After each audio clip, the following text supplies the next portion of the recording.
네, 우리가 앞에서 국회는 어떤 기관인가에 대해서 공부를 했는데요. 이번에는 이어서 국회에서 구체적으로 어떤 기능을 수행하는지에 대해서 공부하도록 하겠습니다.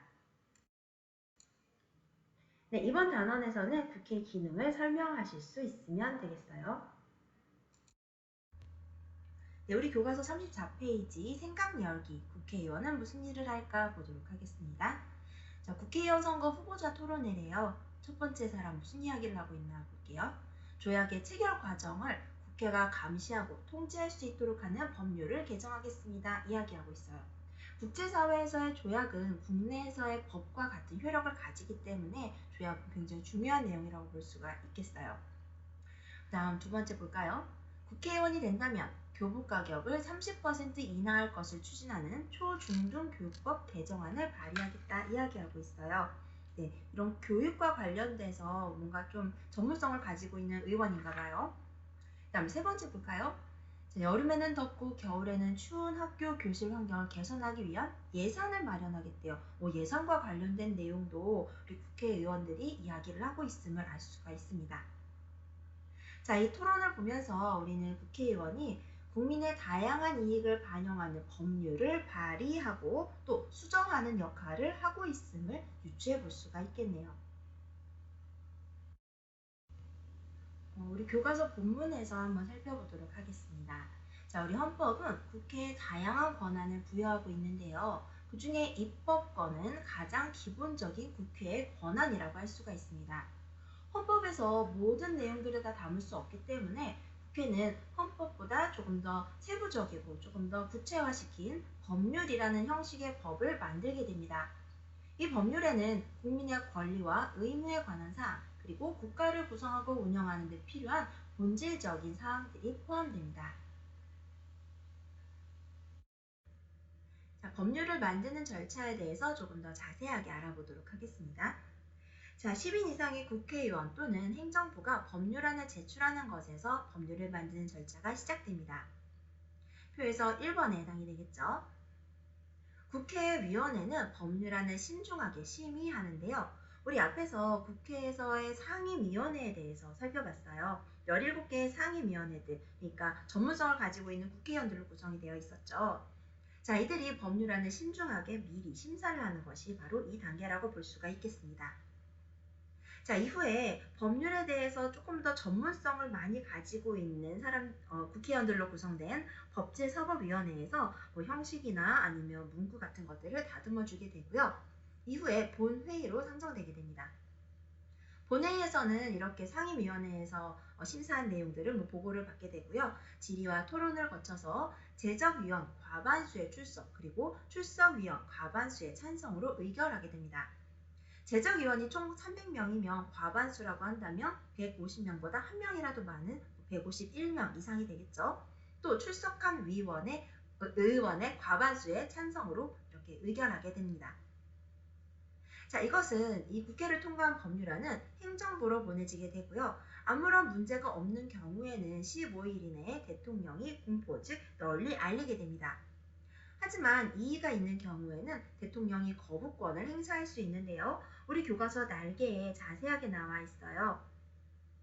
자, 이의가 있을 경우에 대통령은 이 법률안을 국회에 다시 보내서 심사와 의결을 요구할 수가 있습니다. 이것은 대통령 고유의 권한인데요. 자, 이것은 권력 분립의 원리가 담겨 있는 내용이라고 볼 수가 있어요. 국회에서 모든 법률안을 다 만들어서 공포까지 하게 된다면 국회의 권한이 너무나 막강해지겠죠. 하지만 이 단계에서 대통령이 거부권을 행사할 수 있는 점, 또 행정부에서 법안을 제출할 수 있는 점, 이런 점들로 봤을 때 권력이 나누어져 있음을 알 수가 있습니다. 이때 행정부에서 법안을 제출하는 과정에서 국무회의의 심의를 거치게 되는데요.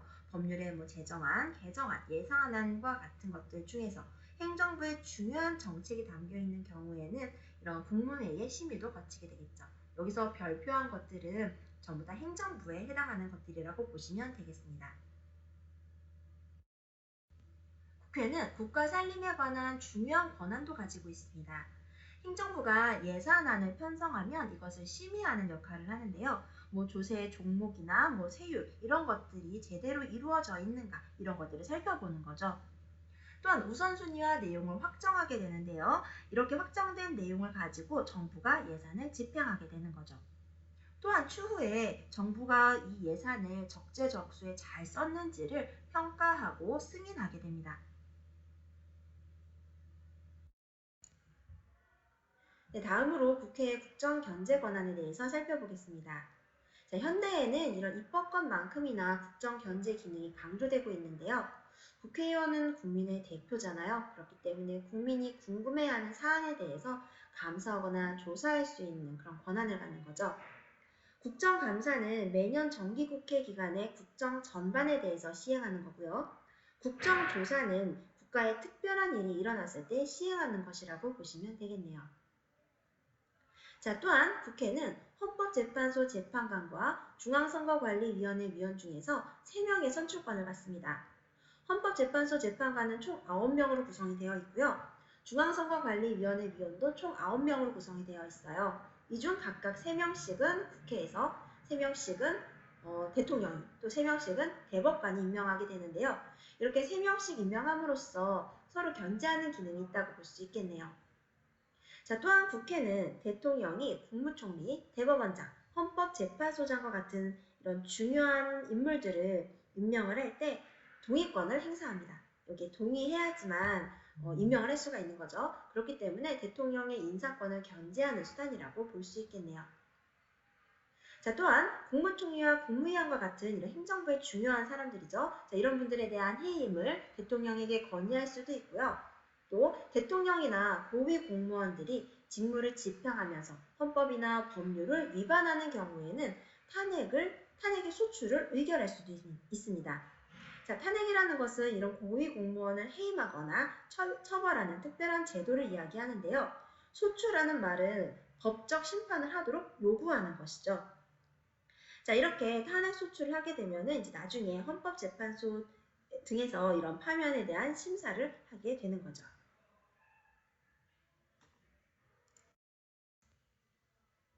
네, 교과서 35페이지 스스로 탐구에서 여기에 제시되어 있는 소식들이 국회에 어떤 권한과 관련이 있는지 한번 구분해 볼게요. 자, 1번 보겠습니다. 국회는 어제 저녁 행정부가 제출한 작년도 결산을 승인하였다. 자, 결산이라는 것은 일정 기간 동안의 수입과 지출을 마감해서 계산하는 것을 이야기합니다. 다시 말하면 작년도에 행정부가 돈을 어떻게 썼는가, 잘 썼는가, 적재적소에 잘 썼는가를 이제 승인을 하는 거죠. 자, 이것은 바로 국회에서의 재정에 관한 권한이라고 볼 수가 있겠네요. 자, 다음 2번. 국회는 최근 사회 문제가 되고 있는 로비 사건에 대해서 국정조사를 하기로 의결했대요. 자, 최근에 사회 문제가 되고 있는 로비 사건에 대한 국정조사. 국정조사는 바로 특정한 사안이 있을 때 조사하는 걸 이야기한다고 이야기했어요. 바로 국정견제 권한이라고 할 수가 있겠네요. 다음 3번째, 국회는 오늘 임시회에서 대법원장 후보자 임명 동의안을 처리하였다라고 되어 있습니다. 자, 대법원장 후보자 임명은 누가 하죠? 네, 대통령이 하죠. 여기에 대한 동의, 결정하는 것은 바로 대통령에 대한 인사권을 견제하는 국정견제 권한이라고 할 수가 있겠네요. 다음 4번째, 국회는 학교 주변에서 유해식품 판매를 금지하기 위한 법안을 발의했다. 자, 법안을 발의하는 것은 바로 입법과 관련된 내용이라고 볼 수가 있겠습니다. 어렵지 않게 찾으실 수 있었겠죠? 자, 모든 별로 국회 견학을 하면 참 좋겠지만 지금 시국이 이래서 모든 별로 가기는 어려울 것 같고 혹시 개별적으로 가실 수 있는 기회가 된다면 한번 견학을 해보시면 좋겠네요. 이렇게 해서 우리 국회에서 어떤 일을 하고 있는가, 어떤 권한을 가지고 있는가, 그 기능에 대해서 살펴보았습니다. 여러분 수고하셨어요. 다음 시간에 만나요.